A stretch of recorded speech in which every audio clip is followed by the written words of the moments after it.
17th of February. It's a big number for number of the day. It is 31.4%. We're talking, of course, Francis heard about the unemployment numbers. And if you want to know how those unemployment numbers look and work, that is the printout of Stats SA. But I can't make sense of that, which is why we have Francis Hurd with us. Are we celebrating? No, not at all. Not at all, because unemployment has gone down. It was 31.9%. Now it's 31.4%, half a percentage point. That means nothing to 8 million people in this country that are unemployed. And we spoke to the former Statistician General, Paddy Lehohla, who doesn't mince his words these days. And he said, rightly so, we're just playing on the margins. So if you think about it, this is a huge block of unemployment. Maybe the border has got a bit thicker or a bit thinner. We're playing on the margins. It doesn't change the story here. And the story is, some say, catastrophic. Catastrophic, because we have one of the highest unemployment rates in the world. And that means we have hopeless people and people who are desperate, and young people, sadly, who have no prospects. And I was about to ask you, because one of the topics that will always come up is the sectors that do well and don't. We'll get to them in a moment. But this ongoing youth unemployment problem, I imagine, is being made worse, even though there's a slight improvement. Yeah, so that goes from 58.5% to 57%. It's still staggering. That is the youth unemployment rate. Yeah, it's just amazing. It's amazing. That means more than half of the youngsters who come out of matric or some sort of education are just not getting the job. This is sad. This is really dismal. And no, so Paddy Lehohla was talking about the lack of, this is not meaningful change, because and some news outlets are celebrating in the sense that they're pointing out that this is pretty low for the last few years, right? But again, we're playing at the margins. And it's not meaningful change. And in fact, because these numbers relate to the last quarter of last year, you often see a blip in December because there are more jobs in retail and things like that. But like he says, it vanishes. Holiday work sort of yes, stuff. Holiday work. More people are shopping. So retail would be a big one.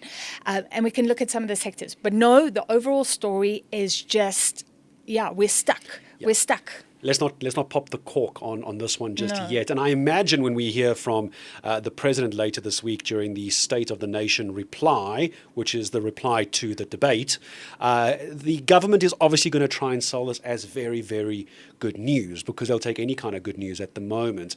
But it's the sectors which I think we need to try and just unpack. I mean, you spoke about retail, that blip maybe from last year potentially. Where did the jobs actually come from? And I suppose more importantly, I don't imagine all the sectors created jobs. No, so I found a page that we can make sense in my big of. pile that I threw away. Yeah, agriculture. And look, agriculture has been a pretty good story for a while, right? And it's created more jobs. Despite what happened in the US, now most of our agricultural produce is going there anyway at good rates.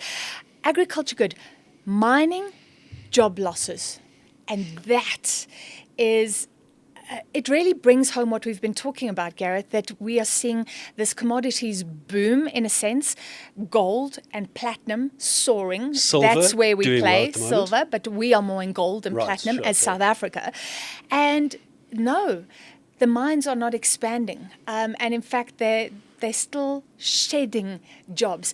And a lot of this is about concerns about the mining sector. One of the reasons, by the way, platinum is going up is because there's, in fact, a platinum shortage, in a sense, because we're not making enough. But no, and it's a matter of confidence. And somebody said yesterday on air, we're not seeing the confidence amongst business people to expand, to open new operations. And that's what's missing. Even though the president will talk about the green shoots in the economy, this shows it's not happening. And even worse is manufacturing jobs. And that's where we've got a lot of sectors talking about cheap Chinese imports coming in. So manufacturing is factories. And no, South Africa, this would suggest we continue to de-industrialize.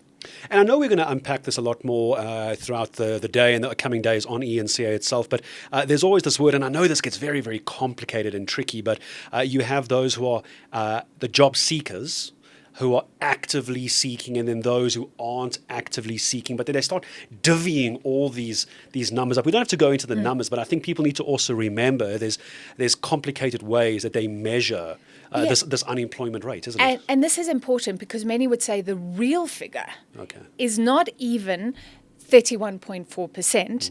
It's the bigger figure that includes people who have simply given up looking for work. So it's not that they don't want to work. It's that they've tried and they've given up, or they're not even trying because they know there are no jobs available. So to make our lives difficult, Stats SA has come up with some new definitions of unemployment. We used to look at the unemployment rate and the expanded unemployment rate. I think what we can use now is a new figure that they use, which combines the rate of unemployment and the potential labor force. Now, the potential labor force includes those discouraged workers who have just given up. There you're looking at 42.4%. So we go from 31.4% to 32.4%. And the definitions, to me, these sound like the same thing. A discouraged worker is somebody who's not employed, wanted to work, was available to work, but did not take active steps to find work. An available potential job seeker, now this is a new category, people outside the labor force who did not carry out activities to seek employment, but wanted employment and were currently available. So it basically sounds like the same thing to me. Yeah. Essentially, millions of people have tried to find jobs and don't even try anymore. And that's where we wrap it up, the number of the day. So we'll stick to the official definition, but many would say the real number is much higher. The official unemployment rate now, 31.4%.